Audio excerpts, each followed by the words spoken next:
여호와께서 이와 같이 말씀하시되 가서 토기장이의 옹기를 사고 백성의 어른들과 제사장의 어른 몇 사람과 하시드 문 어귀 곁에 있는 흰놈의 아들의 골짜기로 가서 거기에서 내가 내게 이른 말을 선포하여 말하기를 너희 유다 왕들과 예루살렘 주민아 여호와의 말씀을 들으라. 만군의 여호와 이스라엘의 하나님이 이같이 말씀하시되 보라 내가 이곳에 재앙을 내릴 것이라. 그것을 듣는 모든 자의 귀가 떨리니 이는 그들이 나를 버리고 이곳을 불결하게 하며 이곳에서 자기와 자기 조상들과 유다 왕들이 알지 못하던 다른 신들에게 분향하며 무죄한 자의 피로 이곳에 채웠음이며 또 그들이 바알을 위하여 산당을 건축하고 자기 아들들을 바알에게 번제로 불살라 드렸나니 이는 내가 명령하거나 말하거나 뜻한 바가 아니니라. 그러므로 보라 다시는 이곳을 도벳이나 흰놈의 아들의 골짜기라 부르지 아니하고 오직 죽임의 골짜기라 부르는 날이 이를 것이라. 여호와의 말이니라. 모든 상황 속에서 여호와를 경외하며 주님의 말씀을 청종하는 모든 성도님들을 예수님의 이름으로 환영하고 축복합니다. 오늘 말씀이 더욱 깨달아지는 은혜 있으시기를 기원합니다. 하나님의 심판 메시지와 백성들의 불순종이 계속해서 이어지고 있습니다. 이 둘 사이에서 예레미야는 한 번 더 하나님의 말씀을 전하고 있는데요. 1절과 2절 말씀을 보니 예레미야는 토기장이의 옹기를 사서 지도자들을 데리고 흰놈의 아들의 골짜기로 갑니다. 여기서 하나님의 말씀을 선포하는 것이 오늘의 이야기입니다. 어떤 말씀이 선포되었을까요?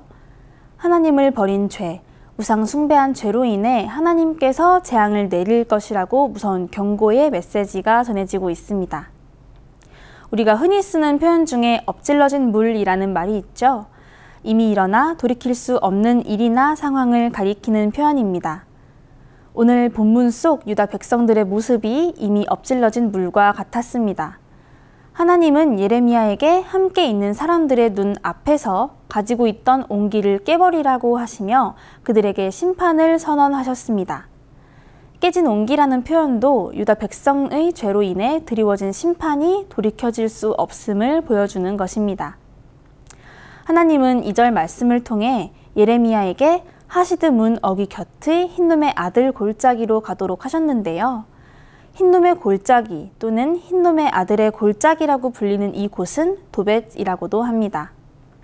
원래는 이곳이 예루살렘 성에서 버리는 쓰레기를 태우던 장소였습니다. 또 하시드 문은 질그릇 조각의 문이라고도 불리는데 깨진 토기를 버리는 곳이었습니다. 바로 이곳에서 하나님은 예레미야가 함께 간 백성의 어른들과 제사장의 어른들 앞에서 옹기를 깨버리도록 한 것입니다. 성도 여러분, 성경은 하나님께서 토기장이이시며 우리는 진흙이라고 말씀합니다. 우리를 지으신 토기장이 하나님께서 깨진 그릇을 버리고 쓰레기를 태우는 곳에서 또 백성들 앞에서 그릇을 깨뜨리시는 의도가 무엇인지 느껴지지 않으십니까? 물건을 담기 위해 만들어진 그릇이 깨어졌다면 더 이상 쓸 수 없는 것입니다. 그래서 자기 용도를 잃어버리고 깨진 물건은 결국 버려지게 되죠. 이스라엘이 거룩하지 못하고 하나님께 대항하고 불순종함으로 우리가 하나님께 영광 돌리는 삶을 살지 못했기 때문에 우리를 심판하실 것이라는 말씀을 하고 계신 것입니다. 하나님께서 이렇게 명확하게 경고하고 계십니다. 깨어진 질그릇같이 되지 말고 하나님께 돌아와야 한다는 것을 말씀하십니다. 이사야 선지자는 64장 8절 말씀에서 이렇게 고백합니다. 그러나 여호와여 이제 주는 우리 아버지시니이다. 우리는 진흙이요 주는 토기장이시니 우리는 다 주의 손으로 지으신 것이니이다. 또 45장 9절에서는 질그릇 조각 중 한 조각 같은 자가 자기를 지으신 이와 더불어 다툴진대 화 있을진저 진흙이 토기장이에게 너는 무엇을 만드느냐 또는 내가 만든 것이 그는 손이 없다 말할 수 있겠느냐고 말씀합니다. 이 말씀을 통해 주님과 다투고 주님의 뜻대로 행하지 않는 사람이 곧 깨진 질그릇 조각 같은 사람이라는 것을 알아야 합니다. 3절 말씀을 보면 내가 이곳에 재앙을 내릴 것이라고 하셨습니다. 깨진 질그릇 조각과 같은 유다 백성들에게 내릴 재앙은 분명히 예정되어 있고 지금 곧 일어날 미래에 대해 말씀하는 내용입니다. 반드시 징계하실 거라는 말씀이죠.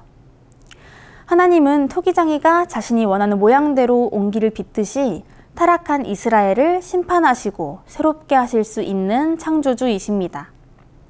로마서 9장 20절부터 21절에서 사도 바울은 토기 그릇이 자기를 만든 사람에게 나를 왜 이렇게 만들었습니까? 라고 말대꾸할 수 없다고 말씀하고 있습니다. 그 권한이 온전히 토기장이에게 있기 때문입니다. 그러므로 우리는 나를 지으신 하나님 앞에 겸손히 살아야 할 줄 믿습니다. 백성들이 무슨 잘못을 했길래 재앙을 내리신다고 엄중히 경고하시는 걸까요? 조금 더 구체적으로 4절과 5절을 살펴보면 그들은 하나님을 저버렸고 이방 신들에게 분향하였을 뿐만 아니라 무죄한 사람들의 피를 흘렸고 바알을 위해 산당을 건축하고 자기 자식을 바알에게 제물로 바쳤습니다. 바로 이러한 불순종의 죄 때문에 하나님께서 유다를 심판하실 것입니다. 자기 욕망을 채우기 위해서 다른 사람을 희생시키는 것이 우상숭배의 본질이라면 우리는 하나님 앞에 바른 마음을 갖기 위해 목숨을 걸어야 할 것입니다.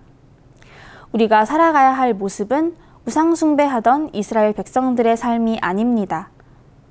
오히려 자기의 목숨을 많은 사람의 대속물로 주러오신 예수 그리스도의 희생과 사랑이 우리가 평생 가져야 할 삶의 모습인 줄 믿습니다. 하나님은 진정으로 주님 앞에 드리는 기도를 원하십니다.